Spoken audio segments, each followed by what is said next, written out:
Assalamu alaikum everyone, this is Talal and today I'll be talking about how you can save time on the digital SAT English section, right? So time management is a big problem and most of the students, they fail to get that score that they want because they fail to manage the time on the test, right?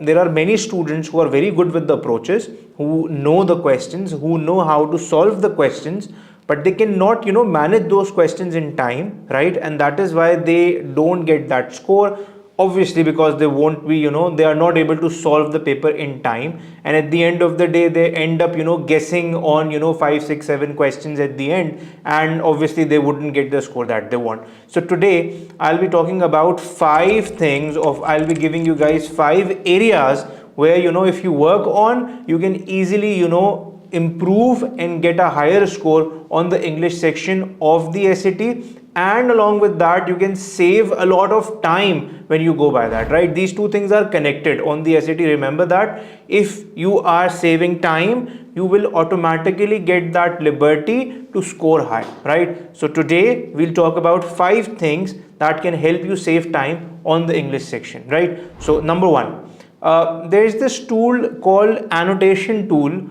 on the Blue Book app, right? So what is annotation? Annotation is that you get that liberty to make notes, to write something, to help you retain what you have read, right? Now many students, they complain as we read the passage, we tend to forget what's going on in the passage, what is required from the question and everything, right? So you have a facility on the Blue Book when you're solving that test, and that facility is called annotation, right? Now I'll really encourage all of you to annotate when you're reading different passages.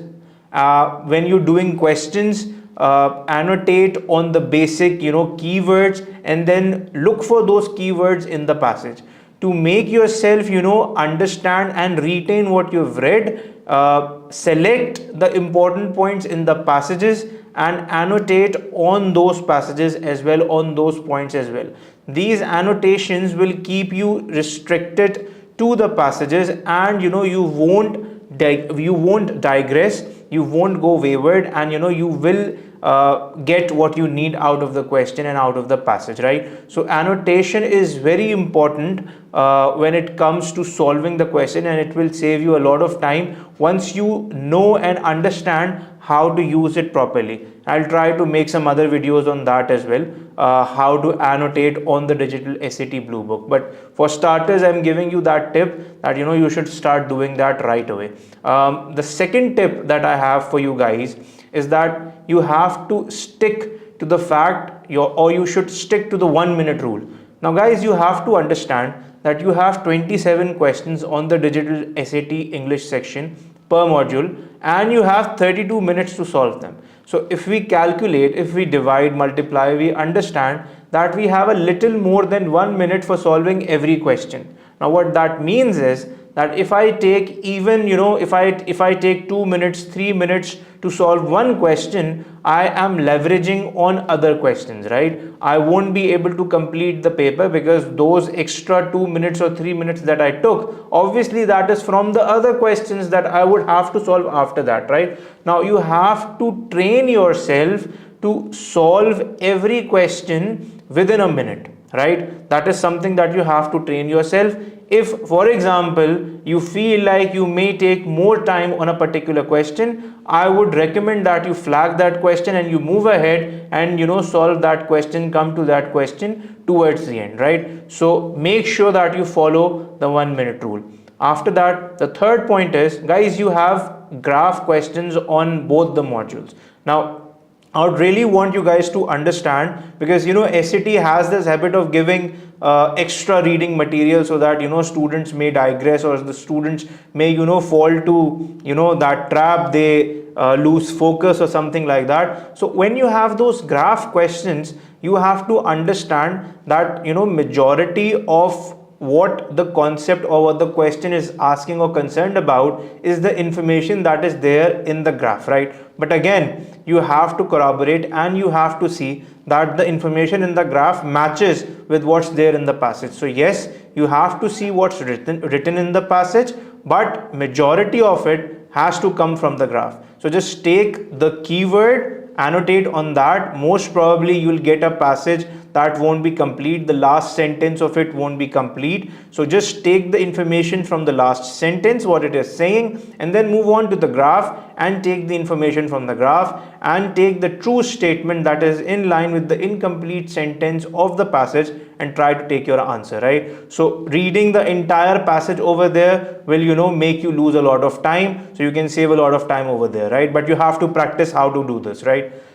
So the fourth topic, or the fourth part where you can save a lot of time, is the rhetorical synthesis question, right? Now you have a lot of notes when you talk about the rhetorical synthesis questions.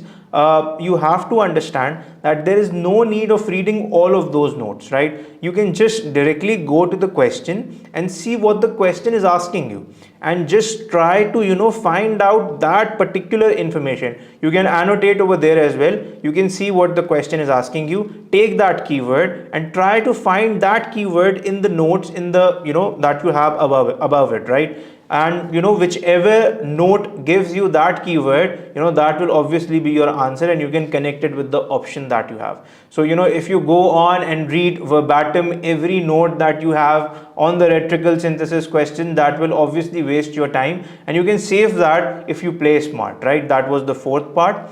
And the last thing, or the last area where you can save a lot of time on the English section and ultimately score a high, is the function question, right? Where you have the parts of passages underlined, right? And the questions normally ask you to find the function of a particular underlined sentence as a whole for the passage. Now over here in these questions, you normally have to focus on the parts that are underlined, right? So read those parts, analyze those parts, annotate on those parts, see what those parts are saying, and read maybe a sentence above and after it, and you'll have a clear idea of what's going on. So you can save yourself from reading the entire passage if you focus on the part that is underlined, and if you focus on the question, you can very well get to your answer without reading the entire passage, right? So these are the 5 areas. I would repeat. Number 1 is that you start annotating. You write the parts that are important so that